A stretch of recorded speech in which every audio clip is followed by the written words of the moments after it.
Assalamualaikum warahmatullahi wabarakatuh.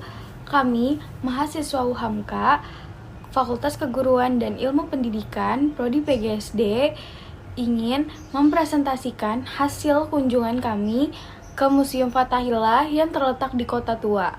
Untuk memenuhi tugas mata kuliah PLBJ dengan dosen pengampu Bapak Tommy Rizal MPD. Kami dari kelompok 8 ingin memperkenalkan diri dengan saya sendiri, Yurika Gustiani Rasyidina. Dengan saya, Ratna Zahra Rizkyatin. He gave me the moon and the stars. Infinity.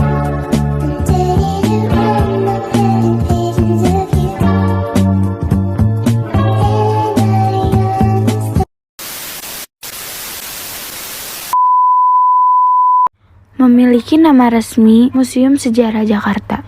Museum Fathahillah merupakan salah satu museum terfavorit di Jakarta dan menjadi ikon di Kota Tua.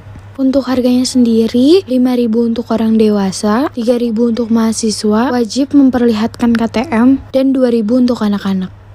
Bangunan ini terletak di Jalan Taman Fathahillah nomor 1 Jakarta Barat dengan luas lebih dari 1.300 meter persegi. Ini dulunya merupakan Balai Kota Batavia atau dalam bahasa Belanda disebut Stadhuis van Batavia. Bangunan Museum Fathahillah dibangun pada tahun 1707 sampai 1712 atas perintah Gubernur Jenderal John van Horn. Bangunan ini menyerupai Istana Dam di Amsterdam, terdiri atas bangunan utama dengan 2 sayap di bagian timur dan barat, serta bangunan sanding yang digunakan sebagai kantor, ruang pengadilan, dan ruang-ruang bawah tanah yang dipakai sebagai penjara. Pada tanggal 30 Maret 1974, bangunan ini kemudian diresmikan sebagai Museum Fathahillah.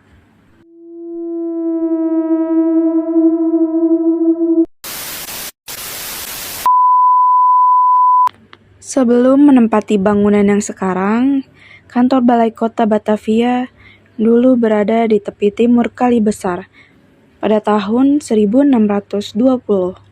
Namun, bangunan di sana hanya bertahan selama 6 tahun, yang kemudian dibongkar karena adanya serangan dari pasukan Sultan Agung dari Mataram pada tahun 1626. Sebagai gantinya, dibangunlah kembali balai kota tersebut atas perintah Gubernur Jenderal John Peter Zoon pada tahun 1627. Lokasinya berada di daerah Newmark yang sekarang di Taman Fathahillah. Menurut sejarah, balai kota kedua ini hanya bertingkat 1, dan pembangunan tingkat kedua dilakukan beberapa tahun kemudian. Tahun 1648, kondisi balai kota sangat buruk. Tanah di kota Batavia yang sangat labil dan beratnya bangunan ini menyebabkan perlahan-lahan turun dari permukaan tanah. Akhirnya, pada tahun 1707, atas perintah Gubernur Jenderal Johan van Horn, bangunan ini dibongkar dan dibangun ulang dengan menggunakan pondasi yang sama. Peresmian balai kota ketiga dilakukan oleh Gubernur Jenderal Abraham van Riebeeck pada tanggal 10 Juli 1710, 2 tahun sebelum bangunan ini selesai secara keseluruhan. Selama 2 abad, Balai Kota Batavia ini digunakan sebagai kantor administrasi Kota Batavia. Selain itu juga digunakan sebagai tempat Dewan Kota Praja dan Dewan Pengadilan. Awalnya, sidang Dewan Pengadilan dilakukan di dalam Kastil Batavia, namun dipindahkan ke sayap timur Balai Kota dan kemudian dipindahkan ke gedung pengadilan yang baru pada tahun 1870. Balai Kota Batavia juga mempunyai ruang tahanan yang pada masa VOC dijadikan penjara utama di Kota Batavia. Sebuah bangunan bertingkat 1 pernah berdiri di belakang Balai Kota sebagai penjara. Penjara tersebut dikhususkan kepada para tahanan yang mampu membiayai kamar tahanan mereka sendiri. Namun, berbeda dengan penjara yang berada di bawah gedung utama, hampir tidak ada ventilasi dan minimnya cahaya penerangan hingga akhirnya banyak tahanan yang meninggal sebelum diadili di Dewan Pengadilan. Sebagian besar dari mereka meninggal karena menderita kolera, tifus, dan kekurangan oksigen. Penjara di Balai Kota pun ditutup pada tahun 1846 dan dipindahkan ke sebelah timur Molenvliet Oos. Beberapa tahanan yang pernah menempati penjara balai kota adalah bekas Gubernur Jenderal Belanda di Sri Lanka Petrus Voigt, Untung Suropati, dan Pangeran Diponegoro. Kemudian bekas bangunan balai kota yang berada di wilayah Kota Tua ini pernah kemudian dijadikan kantor pemerintah Jawa Barat sampai tahun 1942. Selama masa pendudukan Jepang, bangunan ini dipakai untuk kantor pengumpulan logistik Dai Nippon. Setelah Indonesia merdeka, bangunan ini kembali digunakan sebagai kantor pemerintah Provinsi Jawa Barat sampai tahun 1961. Setelah itu digunakan sebagai kantor pemerintah Provinsi DKI Jakarta pada tahun 1970. Bangunan bekas Balai Kota Batavia ini ditetapkan sebagai bangunan cagar budaya. Setelah itu, Gubernur DKI Jakarta pada masa itu Ali Sadikin merenovasi seluruh bangunan ini dan diresmikan pada tanggal 30 Maret 1974 sebagai Museum Sejarah Jakarta. Dan yang terakhir, ketika kita ke Kota Tua, kita dapat menjumpai live musik. Live musik tersebut terletak di dekat ruang bawah tanah.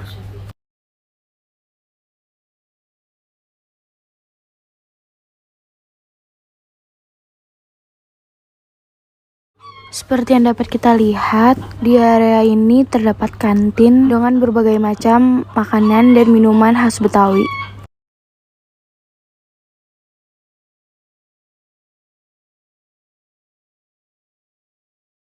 Sebelum kita keluar, di sana juga terdapat toko souvenir dengan berbagai macam barang, mulai dari mainan zaman dulu. Harganya mulai dari 10 ribuan sampai 15 ribuan. Dan ada juga celengan dan alat-alat zaman dulu. Tapi di bagian ini mungkin harganya lebih pricey, yaitu lebih mahal. Sebelum keluar, kebetulan di sana sedang ada event Walking Through a Songline. Berikut cuplikan ketika di dalam.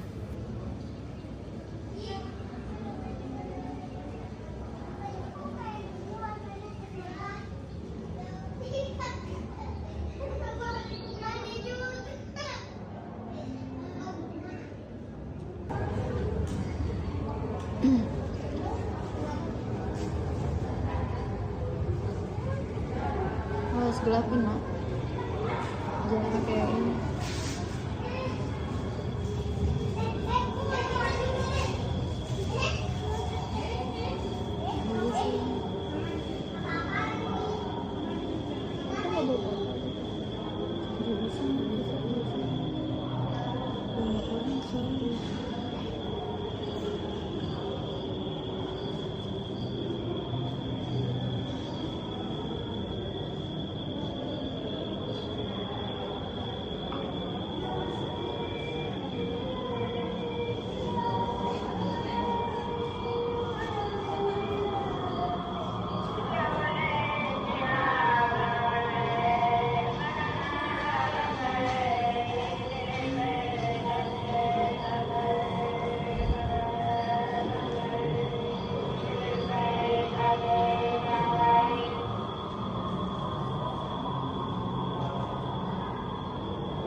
Assalamualaikum. Bareng ya. Ayo ulang. Assalamualaikum warahmatullahi wabarakatuh.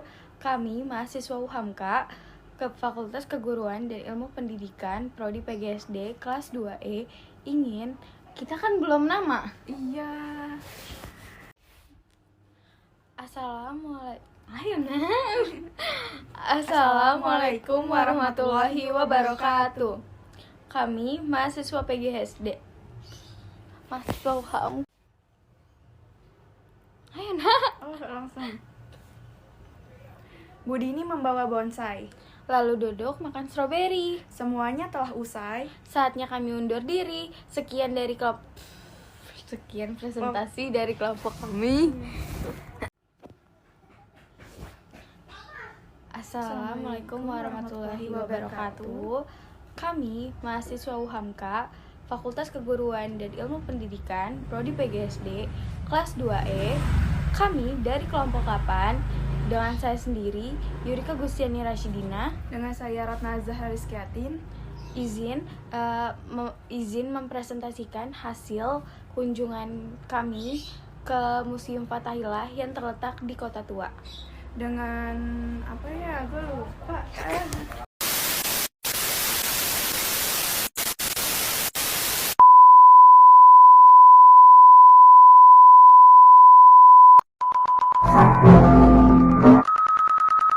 Bu Dini membawa bonsai.